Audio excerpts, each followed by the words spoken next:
누가복음 20장 9절에서 18절까지 말씀입니다. 이 비유로 백성에게 말씀하시되 한 사람이 포도원을 만들어 농부들에게 새로 주고 타국에 가서 오래 있다가 때가 이름에 포도원 소출 얼마를 바치게 하려고 한 종을 농부들에게 보내니 농부들이 종을 심히 때리고 거저 보내었거늘 다시 다른 종을 보내니 그도 심히 때리고 능욕하고 거저 보내었거늘 다시 세 번째 종을 보내니 이도 상하게 하고 내어 쫓은지라 포도원 주인이 가로되 어찌할꼬 내 사랑하는 아들을 보내리니 저희가 혹 그는 공경하리라 하였더니 농부들이 그를 보고 서로 의논하여 가로되 이는 상속자니 죽이고 그 유업을 우리의 것으로 만들자 하고 포도원 밖에 내어 쫓아 죽였느니라. 그런즉 포도원 주인이 이 사람들을 어떻게 하겠느냐? 와서 그 농부들을 진멸하고 포도원을 다른 사람들에게 주리라 하시니 사람들이 듣고 가로되 그렇게 되지 말아지이다 하거늘 저희를 보시며 가라사대 그러면 기록된 바 건축자들의 버린 돌이 모퉁이의 머릿돌이 되었느니라 함이 어찌미뇨?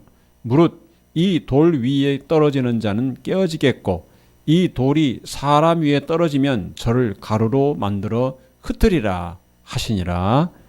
아멘. 기도하겠습니다. 살아계신 하나님 아버지, 하나님의 은혜를 감사합니다. 오늘도 하나님의 말씀을 들려주시니 감사합니다. 하나님의 말씀을 들을 때에 우리의 마음이 기쁘고 우리의 마음이 새 힘을 얻게 하여 주시고 우리의 허물과 죄를 회개하며 하나님 앞에 돌이키는 결단이 있게 하여 주시옵소서. 이 말씀들이 우리의 어리석은 생각들을 다시 한번 깨워주며 지혜롭게 하게 하여 주시옵시고 하나님의 뜻을 온전히 분별케 하게 하여 주옵소서. 하나님을 향한 삶을 살도록 결단이 있게 하여 주옵소서. 성령이 충만케 하여 주시옵소서. 예수 그리스도 이름으로 기도하옵나이다. 아멘. 네, 오늘 본문은 포도원 농부들에 대한 비유입니다. 어떤 사람이 포도원이 있었는데 농부들에게 새로 주고 먼 다른 나라로 떠났습니다. 그리고 세월이 흘렀습니다. 농부들에게 새를 주었기 때문에, 즉 빌려준 것이기 때문에 포도원에서 난 그 수확의 일부를 새로 받으려고 종을 포도원에 주인이 보냈습니다. 그런데 농부들은 그 종을 심히 때리고 아무것도 주지 않고 돌려보냈습니다. 그러자 주인이 다시 다른 종을 보냅니다.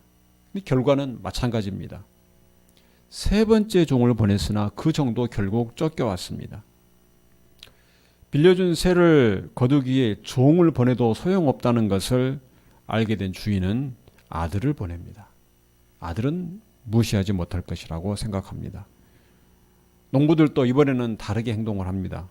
주인이 아들을 보낸 것을 보고 포도원의 수확을 받으려는 주인의 의지가 굳은 것을 알게 되었습니다.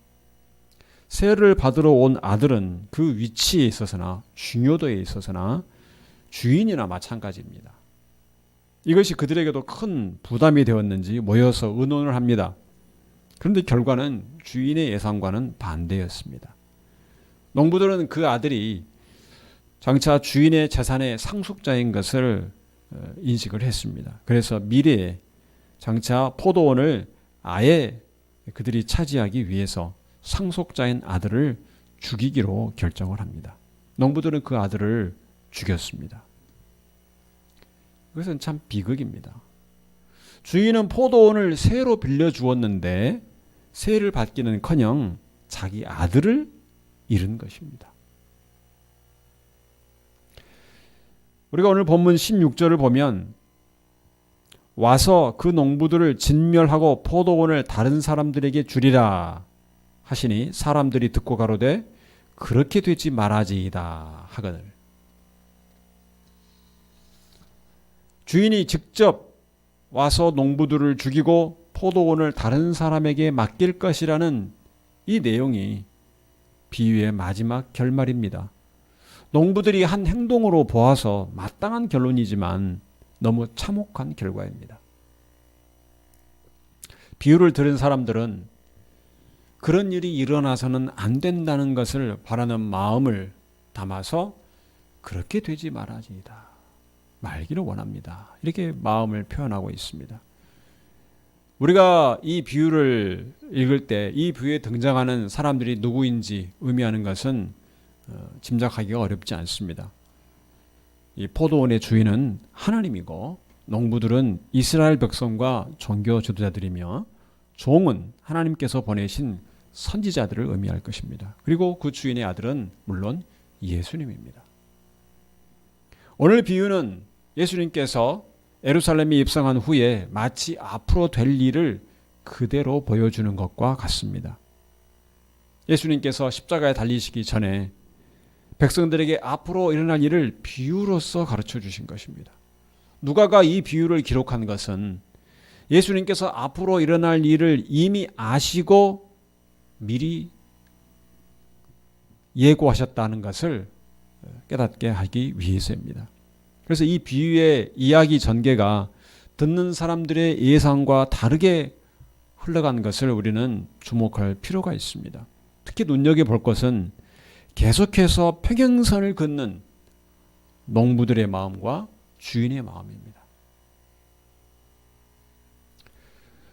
농부들은 왜 주인의 종들을 때리고 그냥 돌려보냈을까? 우리가 본문 9절에 보면 그 이유를 짐작하게 하는 단서가 있는 것을 알 수 있습니다. 주인이 농부들에게 포도원을 맡기고 타국에 가서 오래 있었던 것입니다. 주인의 영향력이 미치지 않을 만큼, 잊어버려도 될 만큼 공간적으로 멀리 떨어져 있었고, 그리고 시간이 많이 흘렀습니다. 시간적으로 그리고 공간적으로 사람들이 멀리 떨어지면 생각들이 바뀌기 시작합니다. 오래전 일어난 일에 대해서 우리는 잊어버리기 쉽습니다. 현재 생각하기를 옛날에 그 일이 있었나 할 정도로 잊어버릴 수가 있습니다. 그리고 마음도 멀어집니다. 있었던 사실을 왜곡하기도 합니다. 편한 대로 믿고 싶어 합니다. 아마도 농부들이 포도를 직접 기르고 또 잡초도 뽑아주고 재배하고 하면서 자신들의 땀과 수고가 들어가는 것을 기억했을 것입니다. 그래서 마치 그 포도원이 자기들의 것인 양 여길 수 있습니다. 주인이 오래도록 돌아오지 않으니 언제 돌아올지 알 수도 없습니다. 그래서 주위 사람들에게는 마치 자신들이 포도원의 주인인 것처럼 행세할 수도 있습니다. 그런데 어느 날 갑자기 주인의 종이 찾아온 것입니다. 달갑지 않습니다. 잊고 있었던 것을 그 종들이 상기시켜 준 것입니다. 자신들이 주인이 아니라는 것. 달갑지 않기 때문에 마땅히 주어야 될 세를 주지 않고 종을 돌려보냅니다. 그리고 때려서 보냅니다.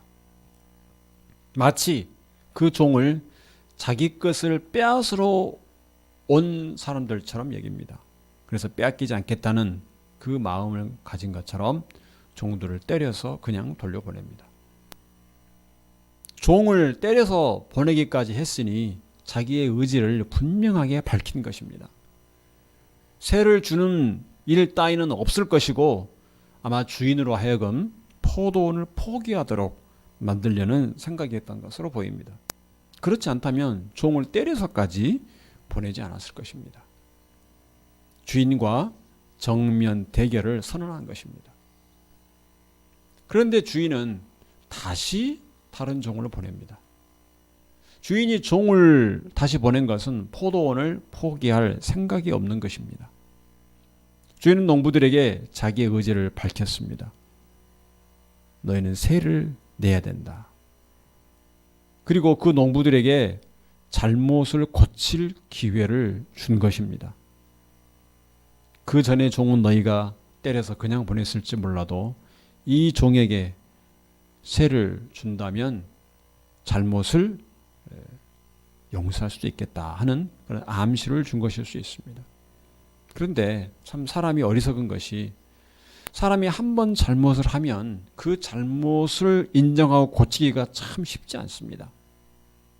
오히려 자기 했던 잘못을 합리화시키려는 경향이 있습니다. 나는 어쩔 수가 없었어.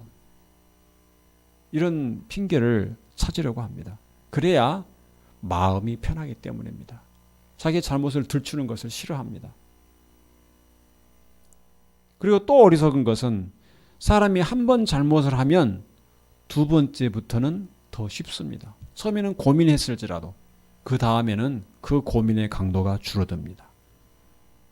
농부들은 이번에 더 확실히 하기 위해서 두 번째 보내온 종까지 때리고 수치를 주고 능욕을 하고 다시 돌려보냅니다. 도대체 농부들이 무엇을 믿고 이렇게 대담한 엄청난 일을 저질렀을까? 우리는 이 비유에서 참 의아할 수 있습니다. 우리가 이럴 때 흔히 하는 말이 있습니다. 간이 부었다. 이런 표현을 합니다. 겁이 없고 대담해서 무모한 짓을 한 것입니다.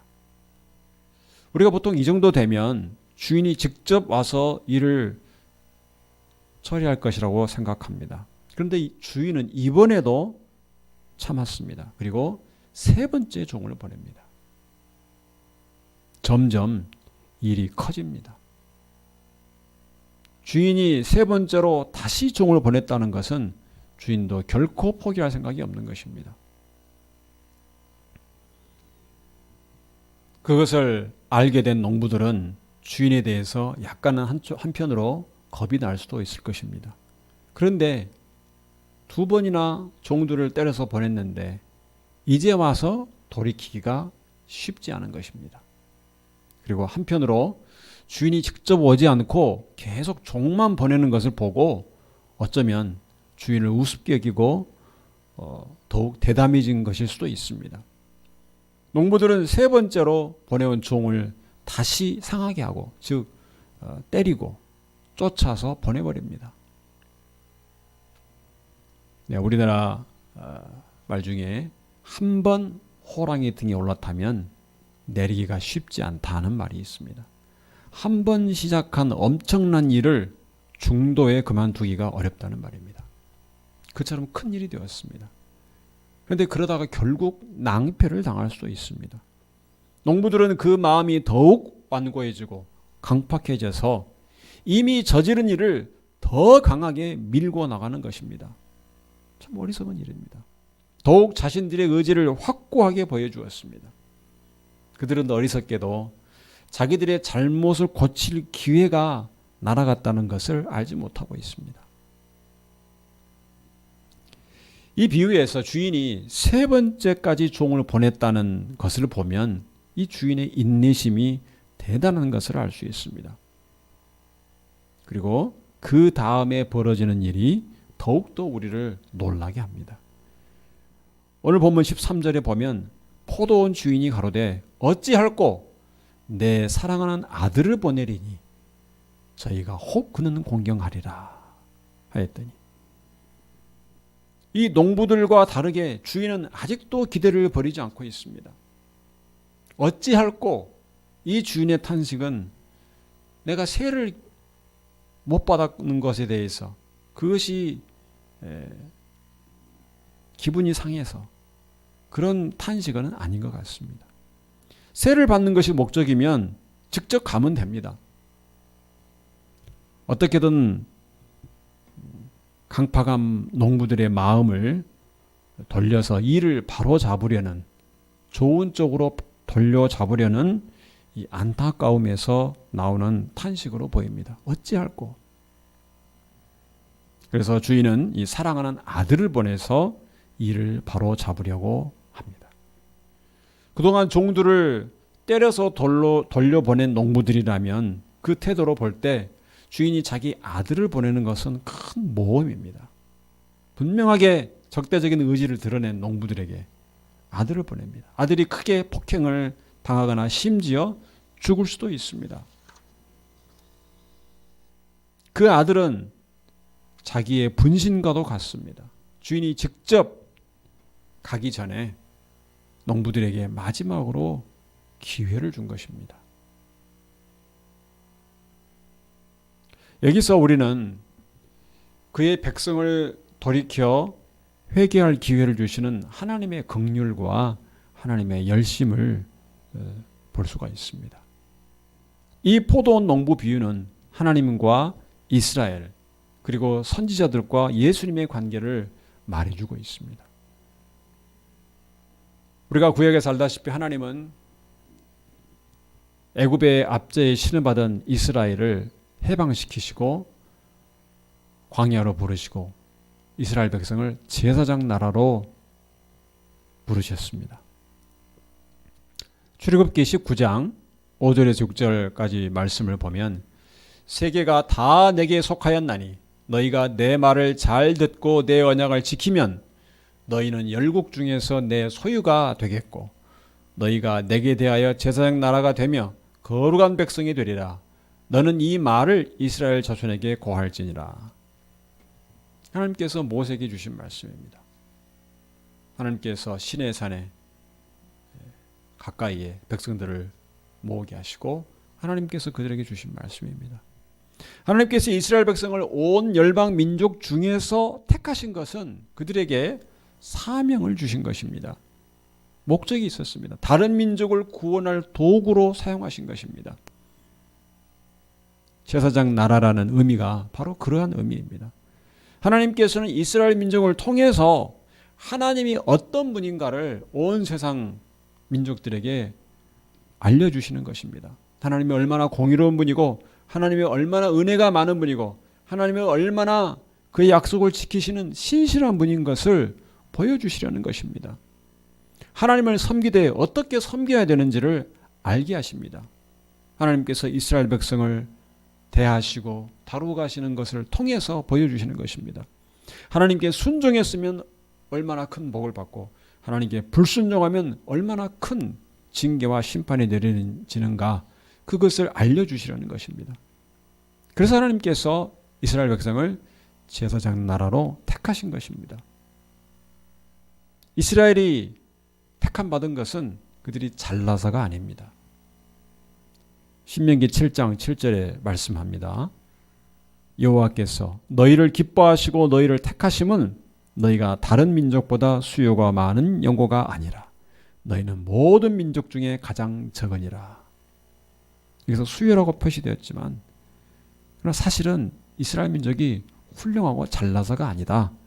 너희는 지극히 작고 볼품이 없지만 하나님의 목적을 갖고 이스라엘 백성을 택하신 것입니다. 하나님께서 아브라함에게 하신 약속을 지키시고 이스라엘 민족을 통해서 하나님께서 하실 일을 이루실 도구로 그들을 삼으신 것입니다. 하나님은 이스라엘 백성에게 가나안 땅을 주셨습니다. 가나안 족속의 죄를 멸하고 하나님의 거룩한 백성으로 그 땅에서 살게 하시려는 것입니다. 신명기 9장 6절에 말씀합니다. 그러므로 네가 알 것은 여기서 너는 이스라엘 백성을 말합니다. 내 하나님 여호와께서 내게 이 아름다운 땅을 기업으로 주신 것이 내 의로움을 인함이 아니니라. 너는 목이 곧은 백성이니라. 신명기는 이스라엘 백성이 가나안 땅으로 가기 전에 직전에 모세를 통해서 다시 한번 하나님의 말씀, 하나님의 율법을 상기시켜주는 설교입니다. 광야에서 40년을 이미 보내온 상황입니다. 그 40년 동안에 이스라엘 백성이 하나님께 얼마나 목이 곧은 백성인가, 불순종한 백성인가를 분명하게 알 수 있었습니다. 그들이 의로워서 가나안 땅을 그 보상으로 주신 것이 아니라는 말씀입니다. 오히려 가나안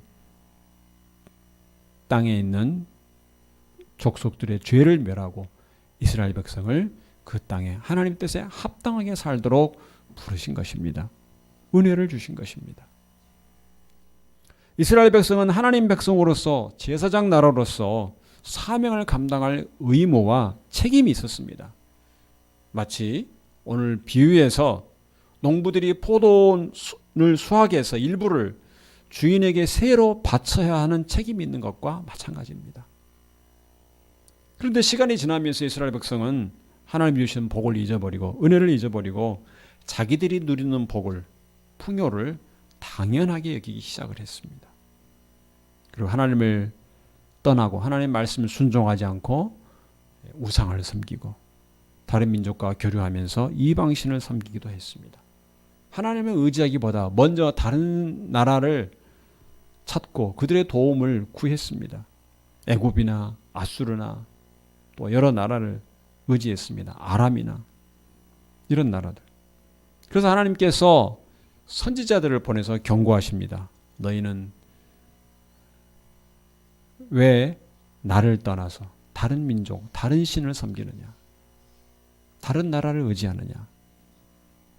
하나님께로 돌아오라. 하나님께서 선지자를 통해서 경고하십니다. 하나님께서는 하나님의 백성의 본연의 모습을 회복하도록 그들이 사명을 감당하도록 바로 잡으려고 하신 것입니다. 그런데 이스라엘 백성들은 거부합니다. 선지자들을 핍박합니다. 북이스라엘에서 하나님의 말씀을 전하는 선지자들을 핍박하는 예들이 많이 있었습니다. 대표적으로 아합 왕의 시대에 아합과 이세벨의 탄압으로 많은 선지자들이 숨었습니다.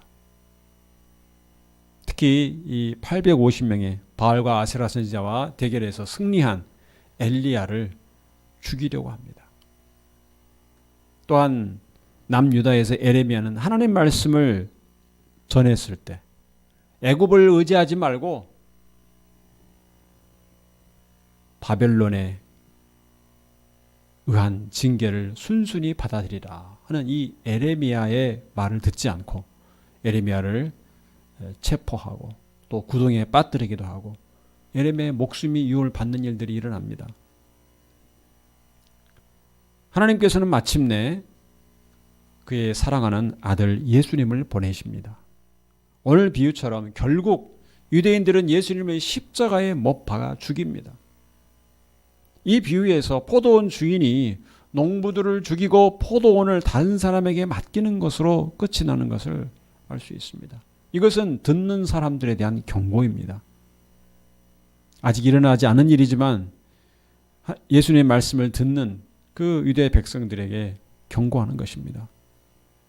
또한 하나님께서 이스라엘의 실패를 통해서 이방인들에게 기회를 주시는 것을 미리 예고하는 것이기도 합니다.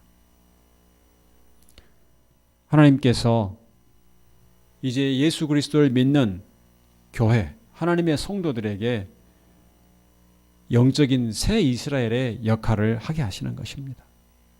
하나님의 뜻을 행하고 하나님의 영광을 드러내는 일들, 온 만방에 예수 그리스도를 증거하고 선포하는 이 일들을 맡게 하십니다. 예수님께서는 비유가 끝나고 나서 사람들의 반응을 듣고 건축자들의 버린 돌이 모퉁이의 머릿돌이 되었느니라 하는 이 시편 말씀을 인용하십니다. 이 말씀이 오늘 비유에서 예수님께서 전하고자 하시는 것입니다. 유대인들에 의해서 환영받지 못하고 죽임당한 유대인의 왕 예수님께서 결국 인류를 구원하는 이 구속의 희생제물이 되셨습니다. 그래서 하나님의 이 구원 계획을 완성시키시는 것입니다. 가장 중요한 유대인들에게 버림받았지만 오히려 가장 중요한 주춧돌, 머릿돌이 되신다는 것입니다. 요한복음 14장 6절에 말씀합니다. 예수께서 가라사대 내가 곧 길이요 진리요 생명이니 나로 말미암지 않고는 아버지께로 올 자가 없느니라. 예수님만이 유일한 구원의 길이고 진리고 생명이라는 말씀입니다. 그런데 예수님께서 오늘 본문 18절에서 무릇 이 돌 위에 떨어지는 자는 깨어지겠고 이 돌이 사람 위에 떨어지면 저로 가루를 만들어 흩으리라고 하신 것을 볼 필요가 있습니다. 이 오늘 비유는 듣는 사람들에게 대한 경고의 말씀입니다. 그런데 그 이면에 있는 하나님의 말씀, 이면에 있는 예수님의 그 비유의 의도를 알아야 합니다. 특히 주목할 것은 오늘 본문 비유에서 주인이 농부들에게 계속해서 종들을 보내신 것, 그리고 마침내 그 사랑하는 아들을 보낸 이유에 대해서 주목을 해야 됩니다. 주인이 아들을 보냈다는 것은 농부를 죽이기 위해서 보낸 것이 아닙니다. 안타까운 마음에서 그들에게 마지막으로 기회를 준 것입니다. 그래서 아들을 보냈습니다. 그런데 농부들이 그 잘못을 바로잡을 수 있는 기회를 거부하고 아들을 죽이자 그 아들의 죽음이 그들을 향하는 칼이 되어 돌아온 것입니다.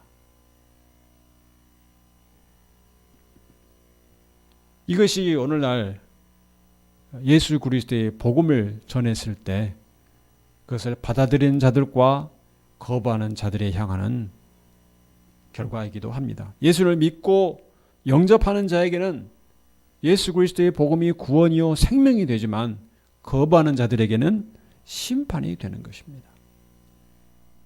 우리가 오늘 분명히 알아야 될 것은 하나님께서 예수님을 보내신 것은 우리를 구원하기 위해서라는 것입니다. 요한복음 3장 17절에 말씀합니다. 하나님이 그 아들을 세상에 보내신 것은 세상을 심판하려 하심이 아니요 저로 말미암아 세상이 구원을 받게 하려 하심이라. 하나님께서 예수님을 보내신 것은 우리에게 구원받을 기회를 주시려고 보내신 것입니다. 생명을 얻게 하시려고, 영생을 주시려고 보내신 것입니다. 포도원 농부가 계속해서 종들을 보내고 사랑하는 아들까지 보낸 것은 우리를 구원하기 위한 하나님의 열심을 나타냅니다. 이사야서 9장 6절에서 7절 말씀을 보겠습니다. 이는 한 아기가 우리에게 낳고 한 아들을 우리에게 주신 바 되었는데 그 어깨에는 정사를 메었고 그 이름은 기묘자라 모사라 전능하신 하나님이라 용전하시는 아버지라 평강의 왕이라 할 것임이라. 그 정사와 평강의 더함이 무궁하며 또 다윗의 위에 앉아서 그 나라를 굳게 세우고 자금이요 영원토록 공평과 정의로 그것을 보존하실 것이라. 만군의 여호와의 열심이 이를 이루시리라. 만군의 여호와의 열심, 하나님의 열심이 반드시 이룰 것이라고 하신 것입니다. 성도 여러분, 하나님은 신실하신 분입니다. 하나님은 열심을 가지신 분입니다. 우리를 구원하기 위한 열심을 가지신 분입니다. 하나님은 우리에게 구원의 길을 알려주고 그냥 방치하시는 분이 아닙니다. 우리가 그 길을 찾아서 오면 다행이고 아니면 말고 이런 분이 아닙니다. 하나님은 직접 아들을 보내셔서 우리를 향한 열심을 가지시고 우리가 구원의 길을 찾아오도록 역사하시고 우리를 이끌어 주시는 분입니다. 하나님께서는 그의 약속을 지키시기 위해서 그 아들을 보내신 것입니다. 창세기 3장 15절부터 여자의 후손이 뱀의 머리, 사단의 머리를 상하게 할 것이라는 그 말씀을 주신 이후부터 그 약속을 지키시기 위해서 열심을 가지시고 끝끝내 마침내 예수 그리스도를 이 땅에 보내신 분입니다. 그렇게 살아가는 아들을 희생시키신 예수님께서 여러분을 포기하시겠습니까? 포기하지 않으실 것입니다. 이제 더 이상 우리는 이스라엘의 실패를 되풀이하지 않아야 됩니다. 하나님이 주신 기회를 날려버린 어리석음을 되풀이하지 않아야 됩니다. 우리는 하나님 나라를 위한 사명을 주신 것을 깨닫고 이 사명을 충성스럽게 감당을 해야 합니다. 또 그리고 여러분을 창세년에 택하신 하나님을 믿어야 합니다. 만군의 여호와의 열심이 여러분을 붙잡으시기 때문입니다. 우리는 실패했으나 하나님은 실패하지 않으실 것입니다. 하나님의 열심과 하나님의 신실하심을 믿고 더욱 하나님께 감사하고 하나님의 뜻에 순종하시기를 원합니다. 하나님은 예수 그리스도 안에서 우리를 향한 뜻을 반드시 이루시는 분인 것을 믿으시기 바랍니다. 하나님의 그 뜻을 분별하기를 힘쓰시고 그 뜻에 늘 순종하기를 원하는 여러분 되시기 주님의 이름으로 축원합니다. 기도하겠습니다. 하나님 아버지, 죄와 허물로 마땅히 죽을 수밖에 없는 저희를 긍휼히 여기시고 우리를 사랑하셔서 독생자 예수 그리스도를 보내주신 하나님을 감사합니다. 하나님 아버지, 우리가 하나님의 귀한 뜻, 하나님의 선하신 그 역사와 섭리를 감사하고 하나님 앞에 더욱 순종하며 주신 사명에 충성하는 삶을 살게 하여 주시옵소서. 우리를 향한 만군의 여호와의 열심을 잊지 않게 하여 주시고 하나님의 열심이 우리를 붙드시기 때문에 우리는 실패할 수가 없고 우리 하나님께서 우리를 이끌어 가신 것을 믿고 하나님의 강권하시는 그 사랑을 순종하고 그 사랑에 항복하는 저희들 되게 하여 주시옵소서. 하나님의 크신 사랑이 우리를 이끌어갈 때 늘 감사하고 충성하며 하나님께 영광을 돌리는 성도들 되게 하여 주시옵소서. 예수 그리스도 이름으로 기도하옵나이다. 아멘.